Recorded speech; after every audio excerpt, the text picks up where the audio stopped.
আসসালামু আলাইকুম প্রিয় শিক্ষার্থীবৃন্দ। আজকের অনলাইন ক্লাসে সবাইকে স্বাগতম। আশা করি তোমরা সবাই ভালো আছো।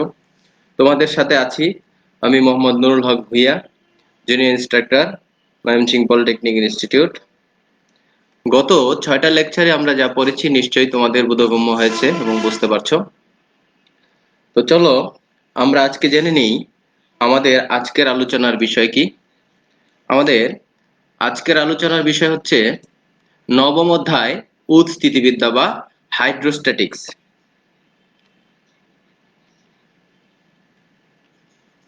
প্রথমে আমরা জানি উৎস্থিতিবিদ্যা বা হাইড্রোস্ট্যাটিক্স কাকে বলে।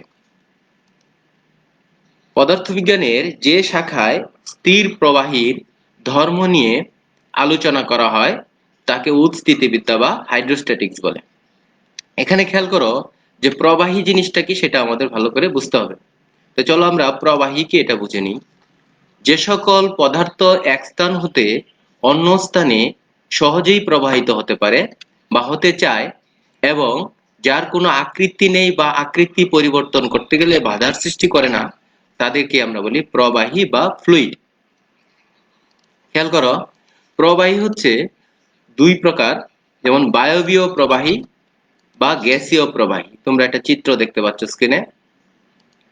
আরেকটা হচ্ছে তরল প্রবাহী বা আমরা দেখতে পাচ্ছি তরল পদার্থের প্রবাহের ক্ষেত্রে এটা হচ্ছে আমাদের প্রবাহীর বিষয়। তোমরা আবার খেয়াল করো, যে সকল পদার্থ এক স্থান হতে অন্য স্থানে সহজেই প্রবাহিত হতে পারে বা হতে চায় এবং যার কোনো আকৃতি নেই বা আকৃতি পরিবর্তনে বাধার সৃষ্টি করে না, তাদেরকে আমরা বলি প্রবাহী বা ফ্লুইড। প্রবাহী দুই রকম হতে পারে, বায়বীয় বা গ্যাসীয় প্রবাহী, একটা হচ্ছে তরল প্রবাহী। আমরা উৎস্থিতিবিদ্যায় মূলত স্থির প্রবাহীর ধর্ম নিয়ে আলোচনা করব। প্রথমে আমরা জেনে নিই প্রবাহীর ধর্ম নিয়ে আলোচনা করার আগে স্থির প্রবাহীর চাপ কাকে বলে বা চাপ বা প্রেসার কাকে বলে। কোন বস্তুর একক ক্ষেত্রফলের উপর লম্বভাবে প্রযুক্ত বলকে চাপ বলে। তোমরা চিত্রে দেখতে পাচ্ছ, কোন বস্তুর একক ক্ষেত্রফলের উপর আমরা যে চাপ প্রয়োগ করি এটাই হচ্ছে লম্বভাবে চাপ প্রয়োগ করলে এটাই হচ্ছে বল প্রয়োগ করলে এটাই হচ্ছে চাপ বা প্রেসার। এখন আমরা দেখব তরলের প্রেসারটা কি বা তরলের চাপ। তরলের মধ্যে অবস্থিত কোনো একটি বিন্দুকে ঘিরে একক ক্ষেত্রফলের উপর তরলটি লম্বভাবে যে বল প্রয়োগ করে তাকে ওই বিন্দুতে তরলের চাপ বলে। তোমরা একটা চিত্রে দেখতে পাচ্ছ, এখানে চিত্রের মধ্যে তরলের মধ্যে অবস্থিত কোনো একটা নির্দিষ্ট বিন্দুকে ঘিরে একক ক্ষেত্রফলের উপর তরলটি লম্বভাবে যে চাপ বল প্রয়োগ করে সেটা হচ্ছে চাপ বা প্রেসার। এখন আমরা এখানে একটা চিত্র দেখতে পাচ্ছি, দেখো, মনে করি যে F পরিমাণ বল কোন তরলের এ ক্ষেত্রফলের উপর লম্বভাবে ক্রিয়া করে, তাহলে ওই তলের কোন বিন্দুতে চাপ হবে বল বাই ক্ষেত্রফল। চাপকে আমরা P দ্বারা এবং বলকে F দ্বারা, ক্ষেত্রফল বা এরিয়াকে A দ্বারা প্রকাশ করলে আমরা পাই P সমান F বাই A, অর্থাৎ চাপ সমান আমাদের আসে বল বাই ক্ষেত্রফল। এখানে আরেকটা বিষয় খেয়াল করো যে ওই ক্ষেত্রের উপর তরল যে পরিমাণ বলটা প্রয়োগ করে লম্বভাবে সেটাকে আমরা বলি ঘাত। তাইলে বল এবং চাপ এবং ঘাতের মধ্যে একটা সম্পর্ক আছে। ঘাত সমান আমরা লিখতে পারি চাপ ইনটু ক্ষেত্রফল। এখন চাপের একক সম্পর্কে আমরা জানবো। চাপের একক মূলত নির্ভর করে বলের একক এবং ক্ষেত্রফলের একক উপরে। তাহলে চাপের এসআই পদ্ধতিতে চাপের একক হলো নিউটন পার বর্গ মিটার এবং সিজিএস পদ্ধতিতে চাপের একক হলো ডাইন পার বর্গ সেন্টিমিটার, আর এফপিএস পদ্ধতিতে চাপের একক হলো পাউন্ডাল পার বর্গ ফুট। এখন আমরা জানবো চাপের মাত্রা সমীকরণ। চাপ পি সমান আসে আমাদের M L inverse 1 T inverse 2, এটা হচ্ছে চাপের মাত্রা সমীকরণ। তাহলে আমরা জানলাম চাপের সংজ্ঞা, চাপের বিভিন্ন পদ্ধতিতে একক এবং চাপের মাত্রা সমীকরণ। এখন আমরা দেখব তরল পদার্থে চাপের কিছু বৈশিষ্ট্য দেখব আমরা। তো প্রথমে আছে, দেখো, স্থির তরলের মধ্যে কোনো বিন্দুতে চাপ সমান এবং সব দিকে কাজ করে। অর্থাৎ স্থির তরলের মধ্যে কোনো বিন্দুতে চাপ সমান এবং তরলের সব জায়গায় সমানভাবে কাজ করে। এখন আমরা জানবো তরলের মধ্যে কোনো বিন্দুতে চাপ ওই বিন্দুর গভীরতার সমানুপাতিক। অর্থাৎ কোনো তরলের গভীরতা যত বাড়ে তরলের চাপও তত বাড়ে। তরলের গভীরতা বাড়লে চাপ বাড়বে এবং গভীরতা কমলে চাপ কমবে। তরলের মধ্যে কোনো বিন্দুতে চাপ তরলের ঘনত্বের সমানুপাতিক, অর্থাৎ কোন তরলের ঘনত্বের উপর তার চাপের পরিমাণটা নির্ভর করে। তরলের ঘনত্ব বাড়লে চাপও বাড়ে। স্থির অবস্থায় তরলের মুক্ত তল সবসময় অনুভূমিক থাকে, অর্থাৎ তরলের যে উপরের পৃষ্ঠটা বা মুক্ত তলটা এটা সবসময় ভূমি সমান্তরাল থাকে বা অনুভূমিক থাকে। এটা তরলের একটা বৈশিষ্ট্য। তারপর আছে তরল পদার্থের চাপ ক্ষেত্রফলের উপর লম্বভাবে ক্রিয়া করে। তরল পদার্থের চাপ সবসময় ক্ষেত্রফলে যে পাত্রে রাখা হয় সে পাত্রের দেয়ালে অথবা ক্ষেত্রফলের উপর লম্বভাবে ক্রিয়া করে। স্থির অবস্থায় তরল পদার্থের কোনো বিন্দুতে ঊর্ধ্বচাপ এবং নিম্নচাপ সবসময় সমান থাকে, অর্থাৎ উপরের দিকে যে চাপ দেয় নিচের দিকে সমান চাপ প্রয়োগ করে। আর স্থির অবস্থায় তরল পূর্ণ পাত্রের তলায় মোট চাপ তরলের গভীরতা এবং ভূমির ক্ষেত্রফলের উপর নির্ভর করে। আর স্থির তরল পদার্থ পার্শ্বচাপ প্রয়োগ করে। তারপর আছে সমুচ্চশীলতা তরলের একটা বিশেষ ধর্ম, অর্থাৎ তরল যেখানে রাখবা সেখানে তরলের যে উচ্চতা সেটা সবসময় সমান থাকে, অর্থাৎ সমউচ্চশীলতা একটা তরলের এটা বিশেষ ধর্ম। তাহলে আমরা দেখলাম তরল পদার্থের কিছু চাপের বৈশিষ্ট্য।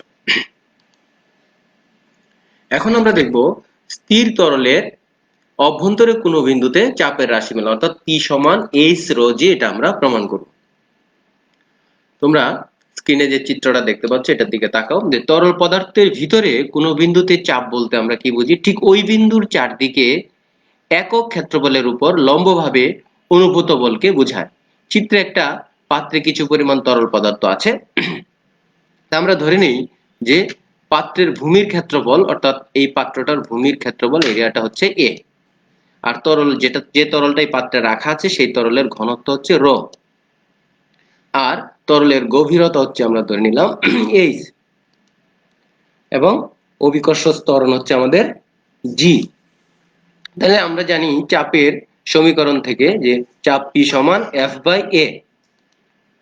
আবার বল সমান আমরা জানি F সমান আমরা জানি ভর ইনটু ত্বরণ। এই F এর পরিবর্তে আমরা mg বসালাম। এখন আমরা P সমান এই m এর পরিবর্তে আমরা রো ভি বসালাম। এটা কিভাবে বসালাম খেয়াল করো। যে আমরা জানি রোটা তো ঘনত্ব, ঘনত্ব সমান হচ্ছে আমাদের ভর বাই আয়তন। এখান থেকে আমরা লিখতে পারি ভর সমান আয়তন ইনটু ঘনত্ব। এখান থেকে আমরা বসালাম যে P সমান P V G by A, এবং এখান থেকে আসলো আমাদের P সমান র into A into H into G by এ।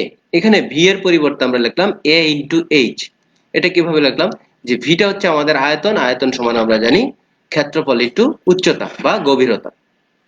এখান থেকে আমরা এ ক্যান্সেল হয়ে যাবে, চলে আসবে আমাদের P সমান এইচ রো জি। এটাই হচ্ছে স্থির তরলের অভ্যন্তরে কোনো বিন্দুতে চাপের রাশিমালা।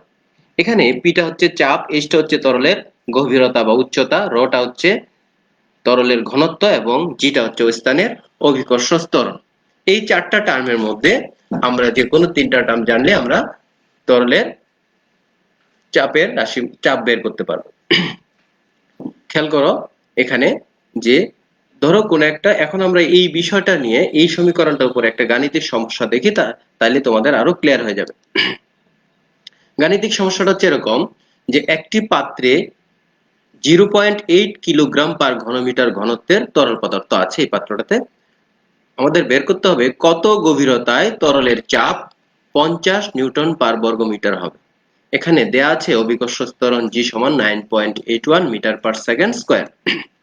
চলো আমরা দেখে নিই এখানে আমাদের কি কি মানগুলা দেয়া আছে। এখানে তরলের ঘনত্ব রো দেয়া আছে 0.8 কিলোগ্রাম পার ঘনমিটার, আর দেয়া আছে তরলের চাপ পি সমান দেয়া আছে 50 নিউটন পার বর্গমিটার, আর অভিকর্ষ ত্বরণ জি এর মানটা দেয়া আছে 9.81 মিটার পার সেকেন্ড স্কয়ার। আমাদের বের করতে হবে তরলের গভীরতা বা উচ্চতা এই সমান কত। তাহলে আমরা জানি ওই সমীকরণটা থেকে যেটা একটু আগে দেখলাম যে পি সমান এইচ রো জি। এখানে আমরা মানগুলা যদি বসাই তাহলে দেখো পি এইচ সমান আসবে আমাদের পি বাই রো জি। তাহলে এইচ সমান আমরা বসাতে পারি যে পি এর মান 50 এখানে দেয়া আছে, আর রো এর মান ঘনত্বের মান 0.8 ইনটু অভিকর্ষ ত্বরণ জি এর মান 9.81। তাহলে আমরা এখান থেকে h এর মানটা বের করতে পারি 6.3 মিটার। এটা হচ্ছে গভীরতা বা উচ্চতা। এখন আমরা কয়েকটা সংজ্ঞা দেখব। সংজ্ঞাগুলো হচ্ছে পৃষ্ঠ টান বা পৃষ্ঠ শক্তি এবং স্পর্শ কোণ। প্রথমে আমরা দেখি পৃষ্ঠ টান বা সারফেস টেনশন কাকে বলে। কোন তরলের পৃষ্ঠে একটি সরল রেখা যদি আমরা কল্পনা করি, তাহলে উক্ত রেখার প্রতি একক দৈর্ঘ্যের দুই পাশে তরলের পৃষ্ঠতলে লম্ব বরাবর যে স্পর্শক বল অনুভূত হয় তাকে আমরা পৃষ্ঠ টান বা সারফেস টেনশন বলি। খেয়াল করো কথাটা, যে কোনো তরলের পৃষ্ঠে যদি আমরা একটা রেখা কল্পনা করি, তাহলে এই রেখার দুই পাশে প্রতি একক দৈর্ঘ্যের পৃষ্ঠতলে লম্ব বরাবর যে স্পর্শক বলটা অনুভূত হয় তাকে আমরা বলি পৃষ্ঠ টান বা সারফেস টেনশন। এটাকে টি দ্বারা প্রকাশ করা হয়। এই পৃষ্ঠটানকে টি দ্বারা প্রকাশ করে, এটা মূলত একটা টান বল। চিত্রে তরলের পৃষ্ঠে এবি রেখা যদি আমরা অঙ্কন করি, তাহলে দুই পাশে যে টানটা অনুভূত হবে সেটাই আমরা বলতেছি যে পৃষ্ঠ টান। পৃষ্ঠ টান তাহলে সমান কি আসে আমাদের? বল বাই দৈর্ঘ্য, বা টি সমান আছে আমাদের এফ বাই এল। টিটা হচ্ছে পৃষ্ঠ টান, এফটা হচ্ছে বল, আর এলটা হচ্ছে লেন্থ বা দৈর্ঘ্য। তাহলে পৃষ্ঠ টান যেহেতু একটা রাশি, তার নিশ্চয়ই একক আছে। তাহলে পৃষ্ঠ টানের এসআই একক হচ্ছে আমাদের নিউটন পার মিটার, আর পৃষ্ঠ টানের মাত্রার সমীকরণ হচ্ছে টি সমান এম টি ইনভার্স 2।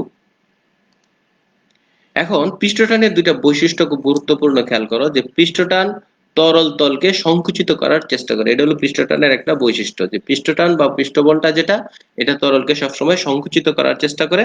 আরেকটা বিষয় হচ্ছে তরল তলের ক্ষেত্রফল বাড়াবার চেষ্টা করলে পৃষ্ঠ টান সেই ক্ষেত্রফলটা প্রতিরোধ করার চেষ্টা করে। অর্থাৎ তরলের ক্ষেত্রফল যদি, তরল পৃষ্ঠের ক্ষেত্রফল যদি তুমি বাড়াতে চাও, তাহলে পৃষ্ঠ টান যে বলটা, এটা তরল পৃষ্ঠের ক্ষেত্রফলটাকে সবসময় কমাইতে চেষ্টা করে বা প্রতিরোধ করতে চেষ্টা করে। এটা হচ্ছে পৃষ্ঠ টানের বৈশিষ্ট্য। এখন আমরা দেখব পৃষ্ঠ শক্তি বা সারফেস এনার্জিটা কি।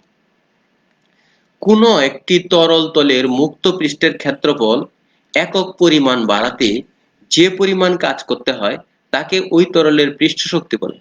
একে ই দ্বারা প্রকাশ করা হয়। অর্থাৎ খেয়াল করো, যে কোনো একটি তরল তলের মুক্ত পৃষ্ঠের ক্ষেত্রফল একক পরিমাণ বৃদ্ধি করতে যে পরিমাণ কাজ করতে হয় তাকে ওই তরলের পৃষ্ঠ শক্তি বলে। একে ই দ্বারা প্রকাশ করা হয়। তোমরা একটা চিত্র দেখতে পাচ্ছ, যে এখানে মুক্ত তরল তলের ক্ষেত্রফল বৃদ্ধি করতে যে কাজ করতে হয় সেটাকে আমরা বলতেছি পৃষ্ঠ শক্তি বা সারফেস এনার্জি। তো মনে করি কোন তরল তলের মুক্ত পৃষ্ঠের ক্ষেত্রফল যদি আমরা ডেল্টা এ ধরি, তাহলে কৃত কাজের পরিমাণ আসে আমাদের ডব্লিউ। সুতরাং একক ক্ষেত্রফল, একক পরিমাণ ক্ষেত্রফল বৃদ্ধি করতে কৃত কাজ আসবে আমাদের ডব্লিউ বাই ডেল্টা এ। তাহলে সুতরাং পৃষ্ঠ টান আমরা লিখতে পারি পৃষ্ঠ টান ই সমান ডব্লিউ বাই ডেল্টা এ। পৃষ্ঠ শক্তির এসআই একক নিউটন পার মিটার, অর্থাৎ এটা পৃষ্ঠ টানের মতোই পৃষ্ঠ শক্তির একক। আর পৃষ্ঠ শক্তির মাত্রার সমীকরণটা হচ্ছে এম টি ইনভার্স 2। মূলত পৃষ্ঠ শক্তি আর পৃষ্ঠ টান একই জিনিস। এখন আমরা দেখব স্পর্শ কোণ বা অ্যাঙ্গেল অফ কন্টাক্ট। তোমরা একটা চিত্রে দেখতে পাচ্ছ, যে কোন তরলের মধ্যে যদি কঠিন পদার্থ ডুবানো থাকে, খুব গুরুত্বপূর্ণ কথা, খেয়াল করো। কোন তরলের মধ্যে যদি আমরা কঠিন পদার্থ ডুবাই, তবে কঠিন ও তরলের স্পর্শবিন্দু থেকে, কঠিন এবং তরলের যে স্পর্শবিন্দু থেকে তরলের সাথে স্পর্শক টানলে স্পর্শকটি তরলের ভেতর কঠিনের সাথে যে কোণ তৈরি করে তাকে আমরা বলি স্পর্শ কোণ। খেয়াল করো, যে কোন একটা তরলের মধ্যে যদি আমরা একটা কঠিন বস্তু ডুবাই, তাহলে তরল কঠিন বস্তুর ভিতরে প্রবেশ করে, ফাঁপা যদি কঠিন বস্তু ঢোকে তাহলে প্রবেশ করে, এবং তরলের সাথে স্পর্শক টানলে ওই স্পর্শকটি তরলের ভেতরের দিকে কঠিনের সাথে যে কোণটা তৈরি করে, তরলের ভিতরের দিকে, বাইরের দিকে না, ভিতরের দিকে। তোমরা চিত্রে খেয়াল করে একটা এরো চিহ্ন দেওয়া দেখানো হচ্ছে, যে তরলের ভিতরের দিকে যে কোণটা তৈরি করে এটা হচ্ছে আমাদের স্পর্শক কোণ, এবং এটাকে থিটা দ্বারা প্রকাশ করা হয়। এই স্পর্শক কোণ হতে পারে দুই রকম, সূক্ষ্ম স্পর্শক কোণ আর একটা হচ্ছে স্থূল স্পর্শক কোণ। তাহলে সূক্ষ্ম কোণ তোমরা নিশ্চয়ই জানো, যে 90 ডিগ্রি বা 1 সমকোণের চাইতে ছোট কোণকে বলা হয় সূক্ষ্ম কোণ। খেয়াল করো, যেসব তরলের ঘনত্ব কঠিনের ঘনত্ব অপেক্ষা কম, অর্থাৎ আমরা তরলের মধ্যে যে কঠিন পদার্থ ডুবাই সেই কঠিনের ঘনত্বটা যদি, তরলের ঘনত্ব কঠিনের ঘনত্ব অপেক্ষা যদি কম হয়, তাহলে সেই সব তরল সাধারণত কঠিনকে ভিজাইতে সহায়তা করে। এসব ক্ষেত্রে স্পর্শক কোণ সূক্ষ্ম কোণ হয়। যেমন আমরা যদি একটা উদাহরণ দেই, যে সাধারণ পানি এবং কাচের ভিতরকার স্পর্শক কোণ প্রায় প্রায় 10 ডিগ্রি। অর্থাৎ সাধারণ পানি এবং কাচের চাইতে পানির ঘনত্বটা কম। যেসব তরলের ঘনত্ব কঠিনের চাইতে কম, তাহলে কাচের চাইতে পানির ঘনত্ব কম, সেই ক্ষেত্রে আমাদের স্পর্শক কোণটা সূক্ষ্ম স্পর্শক কোণ হয়, অর্থাৎ কাচ এবং পানির স্পর্শক কোণের মান প্রায় 10 ডিগ্রি। এখন আমরা দেখব স্পর্শক স্থূলকোণটা কি। তোমরা স্থূলকোণ সম্পর্কে এমনি জানো যে 90 ডিগ্রি বা এক সমকোণের চাইতে বড় কোণকে বলা হয় স্থূলকোণ। তাহলে যেসব তরলের ঘনত্ব কঠিনের চাইতে অপেক্ষা বেশি, সেই সব তরল সাধারণত কঠিনকে ভিজায় না। এসব ক্ষেত্রে স্পর্শক কোণ স্থূলকোণ হয়। যেমন আমরা যদি উদাহরণ হিসেবে বলি, পারদ এবং কাচের ভিতরকার স্পর্শক কোণ প্রায় 140 ডিগ্রি। অর্থাৎ পারদ এবং কাচ, পারদ তরল পদার্থ, পারদের ঘনত্ব কাচের চাইতে যদি বেশি হয়, অর্থাৎ তরলের ঘনত্ব যদি কঠিনের চাইতে বেশি হয়, তাহলে এই ক্ষেত্রে তরলটা কঠিনকে ভিজায় না। এসব ক্ষেত্রে স্পর্শক কোণটা সাধারণত স্থূলকোণ হয় এবং পারদ এবং কাচের স্পর্শক কোণটা হয় আমাদের 140 ডিগ্রি। এখন আমরা এই কৈশিক নল পদ্ধতিতে তরলের পৃষ্ঠটান বা তলটা নির্ণয়ের একটা সমীকরণ দেখব। খেয়াল করো, একটা চিত্র দেখা যাচ্ছে স্ক্রিনের মধ্যে। তত্ত্বটা হচ্ছে, এটা হলো কৈশিক তত্ত্ব। বলে কৈশিক নল বলতে বোঝাচ্ছে, কৈশিক শব্দটা আসছে চুলের মতো চিকন যদি কোনো নল থাকে এটাকে আমরা কৈশিক নল বলি। ক্যাশ বা চুলের মতো চিকন যদি কোনো নল থাকে এটাকে আমরা কৈশিক নল বলি। মনে করি আর ব্যাসার্ধের একটি কৈশিক কাচ নলকে পানি বা অন্য কোনো তরলে ডুবানোর ফলে তরল নলের মধ্যে খানিকটা উপরে উঠেছে এবং পৃষ্ঠটানের জন্য নলের মধ্যে তল বেঁকে অবতল আকার ধারণ করছে। তোমরা চিত্রটার দিকে খেয়াল করো, যে আমরা মনে করতেছি যে আর ব্যাসার্ধ বিশিষ্ট একটি কাচ নলকে আমরা একটা তরলের মধ্যে ডুবালাম, তাহলে তরল কাচের নলের ভিতরে প্রবেশ করবে এবং তরলের যে উপরের অংশটা এটা অবতল আকার ধারণ করছে। এটা সাধারণত পৃষ্ঠটানের জন্য এরকম হয়। ধরি তরলের স্পর্শকোণ থিটা। তোমরা চিত্রে খেয়াল করো, স্পর্শকোণ থিটা দেখানো হচ্ছে এরো চিহ্ন সাহায্যে। যে তবে স্পর্শরেখার প্রতি বিন্দুতে পৃষ্ঠটান টি উলম্ব রেখার সাথে থিটা কোণ করে ক্রিয়া করে। এই যে স্পর্শরেখা দুইটা স্পর্শরেখা দেখা যাচ্ছে তরলের সাথে, এই স্পর্শরেখা প্রতিটা বিন্দুতেই পৃষ্ঠটান টি উলম্ব রেখার সাথে থিটা কোণে ক্রিয়া করবে। তাহলে নিউটনের তৃতীয় সূত্র অনুযায়ী আমরা জানি যে এই ক্রিয়ার সমান এবং বিপরীত প্রতিক্রিয়ার ফলে কাচ ও তরলের উপর উল্টো দিকে টি টান প্রয়োগ করবে। অর্থাৎ তরলটা কাচের উপরে যে পৃষ্ঠটান প্রয়োগ করছে, কাচটাও তরলের উপরে সেম বিপরীত পৃষ্ঠটান প্রয়োগ করবে। এই টান পরস্পর লম্বভাবে, আমরা জানি বলের দুইটা উপাংশ আছে, যেহেতু টান একটা বল, তাহলে এটার দুইটা উপাংশ লম্বভাবে হচ্ছে টি কস থিটা এবং অনুভূমিকভাবে হচ্ছে টি সাইন থিটা। তাহলে চিত্র থেকে দেখা যায় অনুভূমিক উপাংশগুলি পরস্পরকে নাকচ করে দেয়। অর্থাৎ অনুভূমিকভাবে, যেহেতু এটার বিপরীত দিকে কাচের একটা বল কাজ করে, এই জন্য অনুভূমিক যে উপাংশ আছে অর্থাৎ টি সাইন থিটা, এই টি সাইন থিটা একটা আরেকটাকে প্রশমিত করে দেয়। সুতরাং তাহলে এখানে কি দেখা যাচ্ছে, যে উলম্ব উপাংশে যে বলটা, উলম্ব বরাবর যে বলটা, এটা সবসময় কার্যকর থাকে। এখন তরলের সাথে স্পর্শরেখা বরাবর মোট ঊর্ধ্বমুখী বল সমান আমাদের আসবে যে টি কস থিটা ইনটু দৈর্ঘ্য সমান টি কস থিটা ইনটু 2 পাই আর। এখানে দৈর্ঘ্যটা বলতেছে যে এখানে যদি আমরা এটাকে গোলাকার চিন্তা করি, তাহলে বৃত্তের মতো যদি আমরা চিন্তা করি, তাহলে এটার পরিধি 2 পাই আর, এটাকে মোট দৈর্ঘ্য ধরা হচ্ছে, এজন্য টি সমান আসবে টি কস থিটা 2 পাই আর আসছে আমাদের ঊর্ধ্বমুখী বলটা।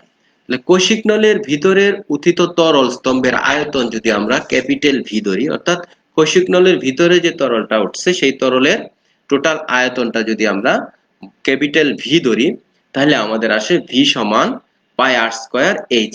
এখানে এইচটা হচ্ছে কৈশিক নলে তরল স্তম্ভের উচ্চতা, অর্থাৎ কৈশিক নলের ভিতরে যে তরলটা প্রবেশ করছে সেটার উচ্চতা তোমরা চিত্রে দেখতে পাচ্ছ, এটুকু উচ্চতা হচ্ছে আমাদের এইচ।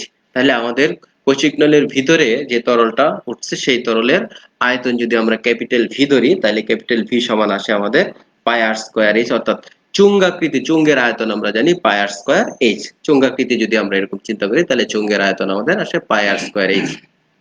এখন তরল তলের বক্র অংশে তরলের আয়তন যদি আমরা স্মল ভি ধরি, অর্থাৎ বক্র অংশের আয়তন বলতে বোঝাচ্ছে, এখানে নিচের চিত্রটা খেয়াল করো, এই যে বক্র অংশটা, এই বক্র অংশের আয়তনটা যদি আমরা স্মল ভি ধরি, তাহলে স্মল ভি সমান আমাদের আসে এ বি সি ডি চুঙ্গের আয়তন। এই খেয়াল করো, এ বি সি ডি চুঙ্গের আয়তন minus A E B A E B এই অর্ধগোলকের আয়তন, অর্থাৎ এই টোটাল আয়তনটা থেকে আমরা যদি এই অর্ধগোলকের আয়তনটা বিয়োগ করি তাহলে আমাদের আসবে বক্র অংশে তরলের আয়তন। এখান থেকে আমরা লিখতে পারি এবিসিডি চুঙের আয়তন হচ্ছে পাই আর স্কয়ার ইনটু আর, অর্থাৎ পাই আর স্কয়ার এইচ লিখছিলাম আমরা আগে, এখন এইচ এর পরিবর্তে এখানে আর হয়েছে, অর্থাৎ এইটুকু তরলের উচ্চতা, বক্র অংশে তরলের উচ্চতা হচ্ছে আমাদের আর, মাইনাস, যেহেতু আমরা বলতেছি যে এই বি অর্ধগোলকের আয়তন, এই জন্য অর্ধগোলকের জন্য আমাদের হাফ, আমরা জানি এটা গোলকের আয়তন 4/3 পাই আর কিউব, এখানে যেহেতু অর্ধগোলক বলা হয়েছে এই জন্য 2 দিয়ে ভাগ করে যাও, তা হাফ ইন্টু 4/3 পাই আর কিউব। এখান থেকে আমরা লিখতে পারি পাই আর স্কয়ার ইন্টু আর মানে পাই আর কিউব মাইনাস 2/3, এখান থেকে আমরা 2 দিয়ে 4 এর ভাগ করলে 2 হবে, তাহলে 2/3 পাই আর কিউব। এই পাই আর কিউব থেকে মাইনাস 2/3 পাই আর কিউব বিয়োগ করলে আমাদের আসে 1/3 পাই আর কিউব। এটা হচ্ছে আমাদের বক্র অংশের তরলের যে আয়তন সেটা। এখন তাহলে উক্ত কৌশিক নলে তরল স্তম্ভের মোট আয়তন কি হবে? মোট আয়তন হবে চোঙের ভিতরে যে তরলটা ঢুকছে টোটাল আয়তন যোগ বক্র অংশের আয়তন, অর্থাৎ capital V plus small V. এখান থেকে আমরা লিখতে পারি তাহলে কৌশিক নলে তরল স্তম্ভের মোট ওজনটা কত হবে? মোট ওজন হচ্ছে, ওজন সমান আমরা জানি আয়তন ইন্টু ঘনত্ব। তাহলে এখানে ভি প্লাস ভি অর্থাৎ capital V plus small V into R into জি, তো জিটা হচ্ছে অভিকর্ষ ত্বরণ। ওজন সমান আমরা জানি ডব্লিউ সমান এম জি, এখান থেকে আমাদের আসছে আয়তন ইন্টু ঘনত্ব। খেয়াল করে এখানে রটা তরলের ঘনত্ব এবং জিটা হচ্ছে অভিকর্ষ ত্বরণ। সুতরাং সাম্য অবস্থায় অর্থাৎ তরলটা যখন সাম্য অবস্থায় থাকে তখন আমরা লিখতে পারি 2 পাই আর টি cos থিটা সমান পাই R square H plus 1/3 pi আর cubed into R into G. এখান থেকে আমরা লিখতে পারি 2t cos থিটা সমান আর H plus 1/3 pi R square. এখান থেকে যদি আমরা পাই R square H plus 1/3 pi আর কিউব, এখান থেকে আমরা যদি আর কমন নেই তাহলে আমাদের এখানে আসে যে R H plus 1/3 pi R square into R into G. এখান থেকে আমরা লিখতে পারি টি সমান rho R rho G into H plus R by 3/2 cos theta. এই সমীকরণটাই হচ্ছে আমাদের পৃষ্ঠটানের সমীকরণ। এই সমীকরণের সাহায্যে আমরা যে কোনো তরলের পৃষ্ঠটান বা সারফেস টেনশন নির্ণয় করতে পারি। আশা করি বুঝতে পারছো। এখন আমরা দেখব ভিসকোসিটি বা সান্দ্রতা কাকে বলে। যে ধর্মের জন্য প্রবাহী তার অভ্যন্তরস্থ বিভিন্ন স্তরের মধ্যকার আপেক্ষিক গতির বিরুদ্ধে বাধার সৃষ্টি করে তাকে আমরা বলি ওই প্রবাহীর সান্দ্রতা বা ভিসকোসিটি। অর্থাৎ যে ধর্মের জন্য প্রবাহী তার অভ্যন্তরস্থ বিভিন্ন স্তরের মধ্যে আপেক্ষিক গতির, অণুগুলির মধ্যে পরস্পর আপেক্ষিক গতির মধ্যে যে বাধার সৃষ্টি করে সেটাকে আমরা বলি সান্দ্রতা বা ভিসকোসিটি। এটা প্রবাহীর একটা ধর্ম বা বৈশিষ্ট্য। সান্দ্রতা সকল প্রবাহীর সাধারণ একটা ধর্ম, তবে বিভিন্ন প্রকার সান্দ্রতা, বিভিন্ন প্রবাহীর সান্দ্রতা বিভিন্ন রকম হয়। যে প্রবাহীর ঘনত্ব যত বেশি তার সান্দ্রতাও তত বেশি, অর্থাৎ সান্দ্রতাটা প্রবাহীর ঘনত্বের উপরে নির্ভর করে। যেমন আমরা যদি উদাহরণ হিসেবে বলি যে পানির চেয়ে মধুর সান্দ্রতা বেশি, কেননা পানির চেয়ে মধুর ঘনত্ব বা ডেনসিটিটা বেশি, আবার মধুর চেয়ে আলকাত্রার সান্দ্রতা বেশি, কারণ মধুর চেয়ে আলকাত্রার ঘনত্বটা বেশি।